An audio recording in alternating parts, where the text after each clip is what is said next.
Hello mga tropa kits. Ano ngayon alas 12. Nagising ako. Tapos pagbukas ko, si Kanor, nag-live pala nung hapon. Eto, sarap sagutin eh. Kasi, ano daw, wala raw kwenta. Tapos, views na naman. Views na naman ang tinira. Medyo tumira lang ng konti. May nag-comment daw tungkol sa gamit ni Reyna. Ano yun? Babaw yun tungkol sa gamit. Kasi, pakialam ko naman sa issue na yan. Yung binabawi daw na gamit na may nag-comment daw na binabawi yung gamit ni Reyna. Tapos sabi niya punta raw ng barangay, magdala resibo. Kinalaman ko sa issue na yan, Kanor, ba't din mo ako dinadala? Hunghang ka pala eh. Tsaka nang gagaya. Hindi siya sasabi tanga bobo. Ano sabi sa akin? Hunghang daw. Sa akin galing yan. Gaya-gaya ka, Kanor. Tapos naka-t-shirt na puti. Idol na ako. Tapos, ang pinakikialaman yung yung views ko na naman. Araw. Ang views ko raw andaw. Iilan pa lang. Views na naman. Tapos tawa ng tawa. Paparinig ko sa inyo. Pero mag-i-introduction muna ako.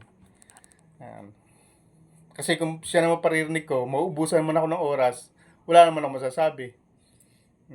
Pero siya, uubusin niya oras ko, ang sinasabi niya puro ganun, tungkol din sa views. Nagdamay pa. Dadamay pa yung boss niya. Malaki raw ang tapos malaki raw ang subscriber. Pero ang views lang daw, ganun lang. Ito kasi hindi marunong kumuwenta eh. Hindi marunong ng ratio na tinatawag. Ay Kanor, matuto kang kumuwenta ha. Sumundot ka pa nakasundot ka pa ng konting bobo ha. Kakasundot ka pa ng konting ha. May nag-comment doon din. May nag-comment, bobo raw ako. Sila may sabing bobo. Kaya wala ako sinasabing bobo ha. Ang sabi ko, may nagsabi na bobo raw ako. Pero hindi marunong hindi marunong sa ratio. Ay Kanor, mag-aral ka nga. Lamok. Mag-aral ka mabuti. Bobo ka ba sa math? Hindi mo alam ang ratio na tinatawag? O yung kaya pinir-ora niya eh. Issue na naman. Issue na naman niya Ang haba ng pinakinggan ko kung may maganda sasabihin eh. Wala. Puro views na naman ang kinuwenta. Tapos pinakita pa yung mga ko. Pinakita. Tapos wala raw kwenta sa social media. Wala kwenta. Bakit Kanor? Ikaw ba nag-uumpisa ka, nagawa mo to? Na meron kang apat na vlogger reactor ng mga professional balahura. Sinagupa mo. Tapos napatinu mo yung isa. Siyasa, tumino yan eh. Ito mo, hindi na ako binabanatan. Ang binabanatan yung mga babae. Ayaw niya ang banatan kasi real talk ko eh. Dinaan ko sa Alam niya na. Alam niyo kung ano ginawa ko eh. Ang binabanatan na pati yung pinapatulan. Pati walang channel. Pati yung sponsor na balita ko, yung 1M, sinasali. Pero ako hindi na ako binueltahan mula nung tinira ko. Kung tutusin, ang kalaban ko, 3 na lang. Pero yung isa, hindi na rin masyado eh.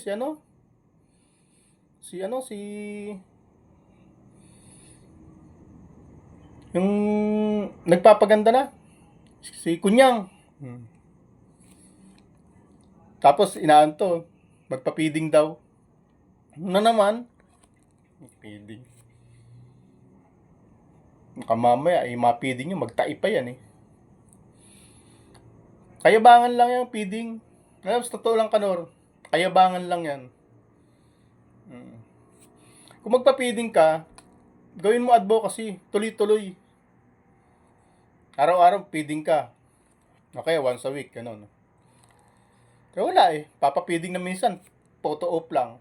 Tapos wala na. Gobyerno nga hindi ginagawa yan eh.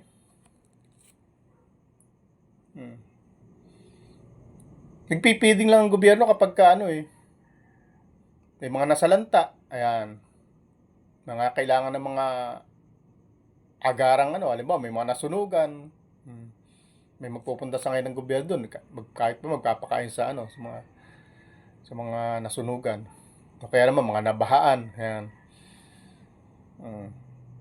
Ganun yon. Pero kayo, ordinaryong vlogger, papapiding kayo. Tapos feeding, minsan-minsan. Feeding ngayon, next month. Ano yon? Kahibangan lang yan. Magpipiding kayo, dapat tuloy-tuloy. Tapos to, issue na naman wala namang issue. Gusto niya akong salakabin doon sa issue ng ano, doon sa ano, yung matagal ng issue nung last year pa, yung ano ba tawag doon? Yung tungkol sa gamit daw ni Reyna na may naghahanap daw. Tapos sabi, magdala ng resibo puntang barangay. Tagal ng issue niyan. Gaya-gaya ka lang kay Bal Santos eh. Ginagaya mo lang yung sabi ni Bal Santos na kung gustong bumawi, magdala ng resibo. Bet mo ako dadalhin doon. Nagka-issue ba tayo ng ganon? Di ba ang pinag-umpisa ng issue natin, bahay? Bakit? Yun ang gusto kong anuin mo. Doon ako sumulpot eh. Tapos sabi niya, ganda ako sa tayo ng Kalabaw, bigla sumulpot. Hoy Kanor, galing sa tayo ng Kalabaw ha. Nananahi ako, may trabaho ako, bago ako sumulpot. At yung tungkol sa ratio. Ito kasi, masalimuot to eh. Pero para simplihan natin.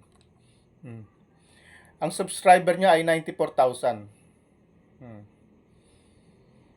Kung susumahin mo yun sa 4 oras, sa isang oras, dapat makailang views siya. Para ma-reach niya yung ratio ng ano, nung average pa nung ano, yung ano kasi to eh, mathematics kasi to, medyo mahina ako sa mata eh. Pero kung sisimplihan natin, ang subscriber ko ay wala pang 400. Hindi ko nakita kasi, mukha niyo nakita ko eh. Wala pang 400.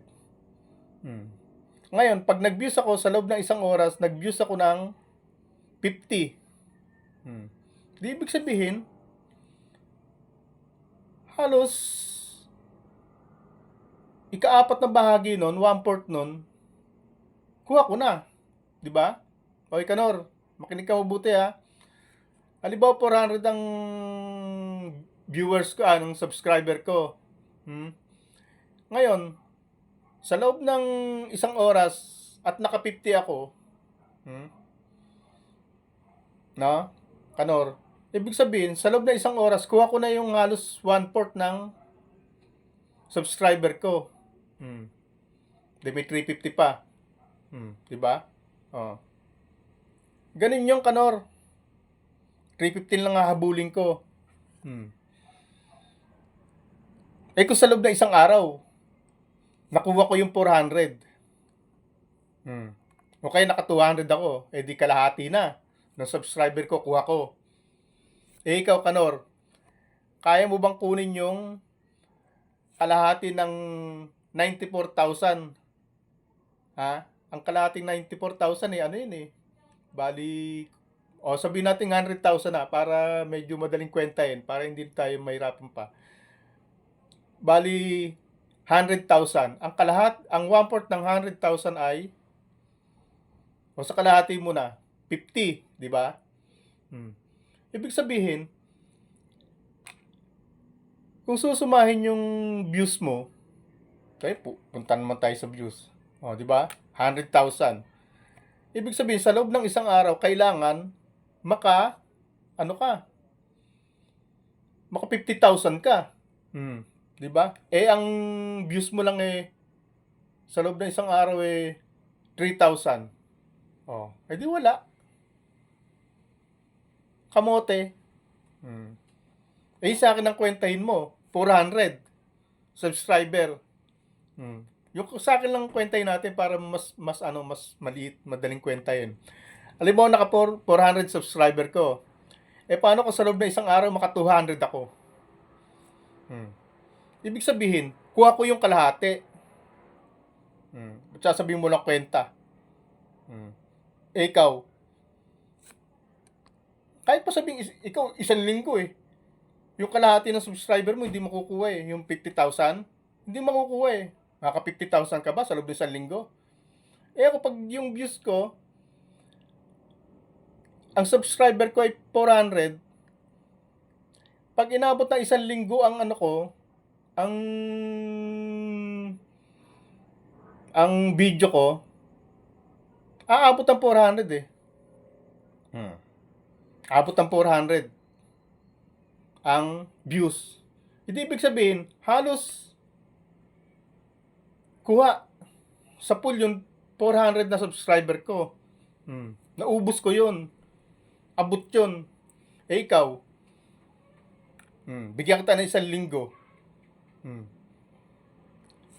94,000 de 450,000. Ganun lang, bawasan natin yung butal. Yung 4,000 din natin. Ano lang, 90,000 lang. Sa isang linggo ba, yung views mo kayang umabot ng 45,000. May kamote ka pala eh. Hindi ka pa marunong kumwenta eh. Siya yung matalino. Hindi siya bobo. Hindi siya tanga. Matalino. Ganun ang pagkwenta ka, Nor. Tapos hahanapan mo ako ng malaking views. Views ko na naman ang tinitingnan. Wala raw akong kwenta kasi ang views ko raw ganun lang. Ba't nauwi na naman sa views? Ilang paringin naman natin. Ayan. Una views, yung una niyang upload, views lang daw. Views na lang daw ang issue. Eh, paano nga magkaka-issue? Eh, hindi mo nga alam kung ano yung issue. Diba? Pinifeed lang sa'yo. Pinipid lang daw. Anong pinipid? Pinaparinig ko nga sa'yo. Hunghang. Gaya-gaya ka pa. Naka-t-shirt. Na puti. Idol niya ako. Uy. Eh, kung nagtanggal ako ng sombrero eh. Tapos salamin eh, di... Ako. Tapos, awag santa, tawa ng tawa. Ano ka? Tapos wala raw issue. Ano ba pinagpunta namin dito? Di ba ang issue yung pinunta namin pabahay? Dapat tapusin natin sa pabahay muna. Eh, ikaw, tapos sasabihin ko raw, puyat. Kasi ba nagsabing puyat? May eyebag. Puyat daw kala live. Bakit sa akin marigumpisa yun? Eh, di ba siya nagreklamo na napuyat daw siya kala live? Naka ng tatay mo, Kanor. Tatapos naman ng oras, oh. Ano yung mga i-rebat mo? Tawa ng tawa. Tapos naghahanap ka ng issue na lang views na lang ang issue. Eh talaga naman views lang naman ang habol mo. Di ba? Para ma-monetize ka. Hunghang. Views daw ang habol. Ano ka ng tatay mo? Views, habol ko, views. Para ma-monetize. Ang sabi ko nga, requirements lang yon. Hindi yun ang habol ko. Ang YT ang naghahabol nun. Nire-required ako. Hindi ko pa nakakaintindi. Sasabihin mong habol ko views.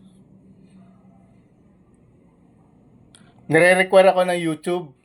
Dahil nga lumabas ako dito. Hinatak nyo ako paakyat dito para lumabas. Dahil sa katarantaduhan nyo. Pagkatapos ngayon, ako hahanapan ninyo ng views. Tapos sasabihin nyo, for the views ako. Eh, requirements yan eh. Hindi ako nag-aangad niyan. Ang YouTube ang may required niyan. Hunghang. Makiti talaga. Utak galunggong. Ngayon, natapos oh. Puro views ang nasabi.